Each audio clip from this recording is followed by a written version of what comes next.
కేంద్ర మంత్రి బండి సంజయ్ వ్యాఖ్యలపై మంత్రి సీతక్క తీవ్రంగా ఫైర్ అయ్యారు. గత 11 సంవత్సరాలుగా యువకులకు నిరుద్యోగులకు ఇచ్చిన హామీలు ఒకటి కూడా బీజేపీ కేంద్రం ప్రభుత్వం అమలు చేయలేదన్నారు. ఏడాదికి 2 కోట్ల ఉద్యోగాలు అని చెప్పి జిల్లాకు 200 ఉద్యోగాలు కూడా ఇవ్వలేదని ఎద్దేవా చేశారు. నిరుద్యోగులకు యువకులకు జవాబు చెప్పుకోక మత రాజకీయాలకు బండి సంజయ్ పాల్పడుతున్నాడని ఆగ్రహం వ్యక్తం చేశారు. చెప్పుకోవడానికి అభివృద్ధి లేదు, సబ్జెక్టు అంతకన్నా లేదంటూ సెటైర్లు వేశారు.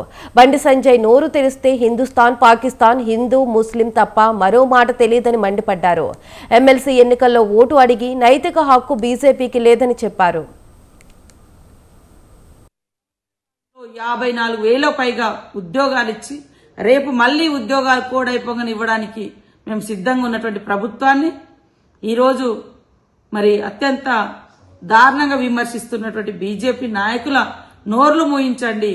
ఎమ్మెల్సీ నరేందర్ రెడ్డి గారి యొక్క మరి వారికి ఒకటో ప్రాధాన్యత ఓటేసి అత్యధిక మెజార్టీతో గెలిపించి పనిచేసే ప్రభుత్వాన్ని సపోర్ట్ చేయండి, పట్టం కట్టండి. భావోద్వేగాలు సృష్టించి కొట్లాటలు సృష్టిస్తే చదువుకున్న యువతకు ఉద్యోగాలు ఉపాధి రావు. బీఆర్ఎస్ బీజేపీ దొందే ప్రజల భావోద్వేగాలను రాజకీయ ప్రయోజనాల కోసం వాడుకోవడం, ఆ యువత మీద రకరకాలుగా ఇబ్బందులు పెట్టడం, తద్వారా వాళ్ళను వదిలేయడం. అయ్యా బండి సంజయ్ గారు, మీకు యుద్ధం చేయాలనుకుంటే పాకిస్తానీ తోటి మీరు భారత సైన్యం అక్కడ సరిహద్దుల్లో ఉన్నారు, వాళ్ళతోటి వెళ్ళి చేయి కలపండి, వాళ్ళను మనోళ్లను మంచిగా సపోర్ట్ చేయండి, అక్కడికి వెళ్ళి మనోధైర్యంగా కల్పించండి. అంతేగాని దేశంలో కంట్రీలో యుద్ధ వాతావరణం తీసుకొచ్చేటువంటి మాటలు, ఇదొక కేంద్ర మంత్రిగా భారత రాజ్యాంగం మీద ప్రమాణం చేసి వచ్చిన నీకు ఇది తగదు. ఇది చాలా చిల్లర అయిపోతుంది ఇలాంటి మాటలు. సంవత్సర కాలంలో 54,000 పైగా ఉద్యోగాలు. కేంద్ర మంత్రి బండి సంజయ్ వ్యాఖ్యలపై మంత్రి సీతక్క తీవ్రంగా ఫైర్ అయ్యారు. గత 11 సంవత్సరాలుగా యువకులకు నిరుద్యోగులకు ఇచ్చిన హామీలు ఒకటి కూడా బీజేపీ కేంద్రం ప్రభుత్వం అమలు చేయలేదన్నారు. ఏడాదికి 2 కోట్ల ఉద్యోగాలు అని చెప్పి జిల్లాకు 200 ఉద్యోగాలు కూడా ఇవ్వలేదని ఎద్దేవా చేశారు. నిరుద్యోగులకు యువకులకు జవాబు చెప్పుకోక మత రాజకీయాలకు బండి సంజయ్ పాల్పడుతున్నాడని ఆగ్రహం వ్యక్తం చేశారు. చెప్పుకోవడానికి అభివృద్ధి లేదు, సబ్జెక్టు అంతకన్నా లేదంటూ సెటైర్లు వేశారు. బండి సంజయ్ నోరు తెరిస్తే హిందుస్థాన్ పాకిస్తాన్ హిందూ ముస్లిం తప్ప మరో మాట తెలియదని మండిపడ్డారు. ఎమ్మెల్సీ ఎన్నికల్లో ఓటు అడిగి నైతిక హక్కు బీజేపీకి లేదని చెప్పారు. ఇదే అంశంపై మరింత సమాచారం తిరుపతి చారి ఇన్పుటేటర్ అందిస్తారు. మొత్తానికి తెలంగాణలో రాజకీయాలు హాట్ జరుగుతున్నాయి. ఒకవైపు అటు నిజామాబాద్, అదేవిధంగా కరీంనగర్, మంచిర్యాలకు సంబంధించి జిల్లాలకు సంబంధించిన ఆదిలాబాద్ జిల్లాలకు సంబంధించిన ఎమ్మెల్సీ ఎన్నికలు జరుగుతున్నాయి. ఒకటి గ్రాడ్యుయేట్, మరొక టీచర్ ఎమ్మెల్సీ ఎన్నికలు. ఈ క్రమంలో ఇటు ప్రధానంగా కాంగ్రెస్ బీజేపీ 2 పార్టీల మధ్యనే ఈ 2 పోరు నడుస్తుంది. ఈ రోజు ఆ ఎన్నికల ప్రచారం ముగియనుంది. ఈ క్రమంలో ఇటు 2 పార్టీలు పరస్పర విమర్శలు చేసుకుంటున్నాయి.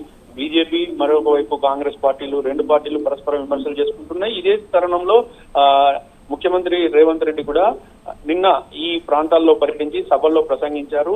ఇటు బీజేపీ బీఆర్ఎస్ ఒకటే అంటూ ఆయన విమర్శలు చేశారు. అదేవిధంగా ప్రస్తుతానికైతే బండి సంజయ్ కూడా ఇటు సీఎం విమర్శలను తీవ్ర స్థాయిలో తిప్పికొట్టారు. ఈ క్రమంలో ఈ రోజు సీతక్క వీటిపైన చాలా సీరియస్ గా స్పందించారు, సీరియస్ గా కామెంట్ చేశారు.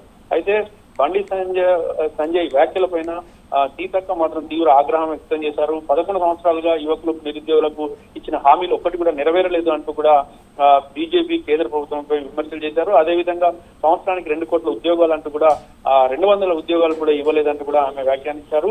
చెప్పుకోవడానికి అభివృద్ధి లేదు, సబ్జెక్ట్ లేదు, అంతకంటా లేదు అంటూ బండి సంజయ్ ని తీవ్ర స్థాయిలో విమర్శించారు. అందుకే బండి సంజయ్ నోరు తెరిస్తే హిందుస్థాన్ పాకిస్తాన్ అంటూ హిందూ ముస్లిం అంటూ మాట్లాడతారే తప్ప మరో మాట తెలియదంటూ కూడా ఆమె ఘాటుగా విమర్శలు చేశారు. సూటిగా బండి సంజయ్ ని అడుగుతున్నా అంటూ పట్టాభద్రులకు మీరు ఏం చేశారో చెప్పాలంటూ కూడా నిలదీశారు. అయితే మీకు ఎమ్మెల్సీ ఎన్నికల్లో ఓటు అడిగే హక్కు, నైతిక హక్కు లేదు అంటూ కూడా ఆమె వ్యాఖ్యానించారు. మొత్తానికైతే రాష్ట్రంలో ఎంతమందికి నిరుద్యోగులకు ఉద్యోగం ఇచ్చారో చెప్పాలి, ఎంతమందికి ఉపాధి కల్పించారో చెప్పాలంటూ కూడా ప్రశ్నించారు. దేవుని పేరుతో రాజకీయాలు చేయడం తప్ప బీజేపీ చేసేది ఏంటి అంటూ కూడా ఆమె తీవ్ర స్థాయిలోనే ప్రశ్నించారు. మొత్తానికి బండి సంజయ్ పాకిస్తాన్ తో పోల్చితే భారతదేశ గొప్పతనాన్ని తగ్గించొద్దంటూ కూడా వ్యాఖ్యానించారు. పాకిస్తాన్ తో పోల్చి దేశాన్ని కించపరచడం తప్ప మీరు దేశానికి చేసింది ఏమీ లేదు అంటూ కూడా దమ్ముంటే అభివృద్ధి చేసి చూపించాలే, ప్రతిపాదిత రంగాల్లో నిధులు ఇవ్వాలంటూ కూడా ఒకవైపు సలహాలు సూచన చేశారు. బండి సంజయ్ చెప్పుకోవడానికి ఏం లేదు, మాట్లాడడానికి రెండు మాటలు రావు, పాకిస్తాన్ తో యుద్ధం అంటూ తర్వాత చేయాలనుకుంటే భారత్ సరిహద్దుల్లో ఉన్న సైనికుల మాదిరిగా యుద్ధంలో పాల్గొనాలి తప్ప ఊరికే మాటలు మాట్లాడుకుంటూ ఆమె కూడా తీవ్ర స్థాయిలోనే కౌంటర్ ఇచ్చారు. Kavya. Right, thank you Tirupati Chari.